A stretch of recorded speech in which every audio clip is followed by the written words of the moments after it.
Praise the Lord. സ്നേഹമുള്ളവരെ, നാം ദൈവപരിപാലനയിൽ ആശ്രയിക്കുന്നവരായി മാറണം. നാം എല്ലാവരും പല വിധത്തിൽ ആകുലചിത്തരാണ്. യേശു ചോദിക്കുന്നു, ആകുലരായതുകൊണ്ട് ആയുസ്സിൻ്റെ ദൈർഘ്യം ഒരു മുഴം കൂടി നീട്ടാൻ നിങ്ങളിൽ ആർക്ക് സാധിക്കും? അപ്പോൾ ദൈവത്തിലും ദൈവവചനത്തിലും ആശ്രയിക്കുമ്പോഴാണ് നമുക്ക് ഈ ആകുലതയും ഉത്കണ്ഠയും ദുഃഖവും മനസ്സിൽ നിന്ന് മാറിപ്പോകുന്നത്. മാനുഷികമായി ചിന്തിക്കുമ്പോൾ ഇതെല്ലാം എല്ലാ മനുഷ്യർക്കും ഉത്കണ്ഠയും ദുഃഖദുരിതങ്ങളും വേദനകളും ഒക്കെ ഉള്ളതാണ്. പക്ഷേ നാം ദൈവകരങ്ങളിൽ ആശ്രയിച്ചാൽ, നാം ദൈവത്തിൻ്റെ മക്കളായതുകൊണ്ട് ദൈവം നമ്മെ കാത്തു പരിപാലിക്കും എന്നുള്ള പൂർണ്ണ ബോധ്യത്തിലേക്ക് നാം കടക്കുമ്പോൾ നമ്മുടെ ഉത്കണ്ഠകളും ആകുലതകളും അസ്വസ്ഥതകളും എല്ലാം നമ്മിൽ നിന്ന് വിട്ടുപോകും. ദൈവം നമ്മോട് സംസാരിക്കുന്നതായിട്ട് ദൈവവചനങ്ങളിലൂടെ നമുക്ക് ബോധ്യപ്പെടും. ലൂക്ക 12:24 തിരുവചനം നമ്മോട് പറയുന്നു, കാക്കകളെ നോക്കുവിൻ, അവ വിതയ്ക്കുന്നില്ല, കൊയ്യുന്നില്ല, കളപ്പുരയോ മെതിയോ ഒന്നും അവയ്ക്കില്ല, അവയ്ക്ക് കലവറയുമില്ല, എങ്കിലും ദൈവം അവയെല്ലാം പോറ്റുന്നു. പക്ഷികളെക്കാൾ എത്രയോ ശ്രേഷ്ഠവരാണ് നാം, വിലപ്പെട്ടവരാണ് നാം.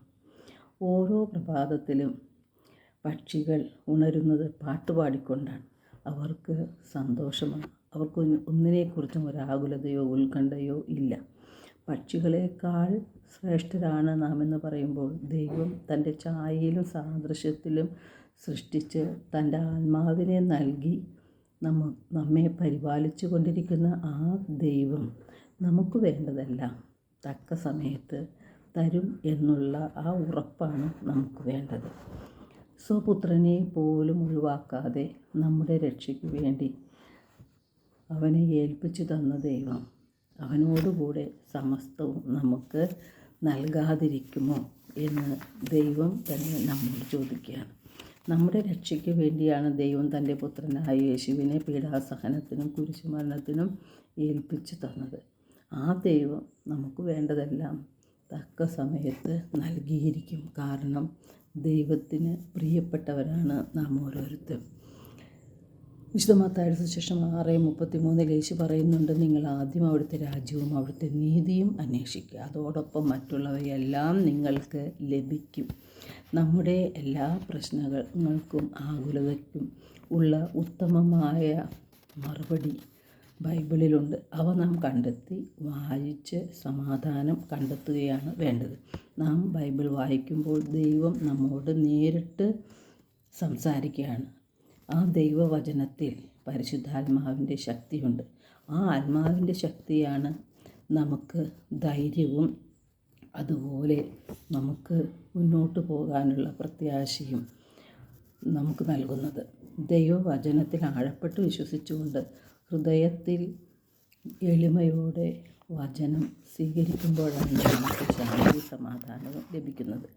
നിരാശയും ഉത്കണ്ഠയും ആകുലതയുമെല്ലാം നമുക്ക് തരുന്നത് സാത്താനാണ്. ആരെയാണ് ദൈവം കടാക്ഷിക്കുന്നത്? യെശയ്യാ 66:2 കർത്താവ് അരുളി ചെയ്യുന്നുണ്ട്, ആത്മാവിൽ എളിമയും അനുതാപവും ഉണ്ടായിരിക്കുകയും എൻ്റെ വചനം ശ്രവിക്കുമ്പോൾ വിറയ്ക്കുകയും ചെയ്യുന്നവനെയാണ് ഞാൻ കടാക്ഷിക്കുന്നത്. ദൈവത്തിൻ്റെ വചനമാണ് നമുക്ക് ശക്തി പകരുന്നത്. ആ വചനത്തിലുള്ള പരിശുദ്ധാത്മാവ് നമ്മിൽ ധൈര്യവും അതുപോലെ പ്രതീക്ഷകളും നമുക്ക് നൽകും. നമ്മുടെ ഹൃദയത്തിൽ നാം വചനം നിറയ്ക്കുകയാണ് ചെയ്യേണ്ടത്. ദൈവം തരുന്ന വചന വിത്തുകൾ ഹൃദയത്തിൽ സ്വീകരിക്കണം.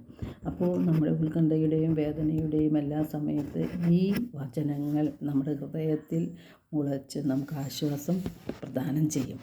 യഥാർത്ഥത്തിൽ നമ്മുടെ ഹൃദയത്തിൽ എന്താണ് നാം സൂക്ഷിക്കുന്നത്? നമ്മുടെ ഹൃദയം മറ്റെന്തിനേക്കാളും കാപട്യമുള്ളതും ദുഷിച്ചതുമാണ്. നാം മധുരം കൊണ്ട് ദൈവത്തെ സ്തുതിക്കുന്നു, എന്നാൽ നമ്മുടെ ഹൃദയത്തിൽ നാം സൂക്ഷിക്കുന്നത് സാത്താൻ തരുന്ന വെറുപ്പിൻ്റെയും വിദ്വേഷത്തിൻ്റെയും പ്രതികാര ചിന്തയുടെയും അതുപോലെ സ്വാർത്ഥതയുടെയും എല്ലാം അഹങ്കാരത്തിൻ്റെയും വിത്തുകളാണ് നമ്മുടെ ഹൃദയത്തിലുള്ളത്.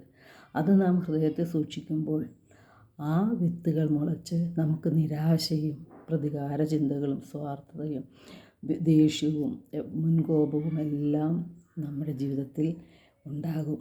അപ്പോൾ നാം ഹൃദയത്തിൽ സൂക്ഷിക്കേണ്ടത് ദൈവത്തിൻ്റെ വചനങ്ങളാണ്. ദൈവവചനം ഹൃദയത്തിൽ നിറച്ച് തിന്മയുടെ ശക്തിയെ നമുക്ക് നശിപ്പിക്കാൻ കഴിയും. കാരണം സാത്താനെ നശിപ്പിക്കുന്ന തിന്മയുടെ ശക്തിയെ ഇല്ലായ്മ ചെയ്യുന്നതാണ് ആത്മാവിൻ്റെ വാളായ ദൈവത്തിൻ്റെ വചനം.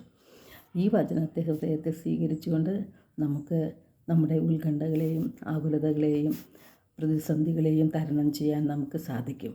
എല്ലാവർക്കും ഒരു നല്ല ദിനം ആശംസിക്കുന്നു. ദൈവം നമ്മെ ഓരോരുത്തരെയും സമൃദ്ധമായി അനുഗ്രഹിക്കട്ടെ.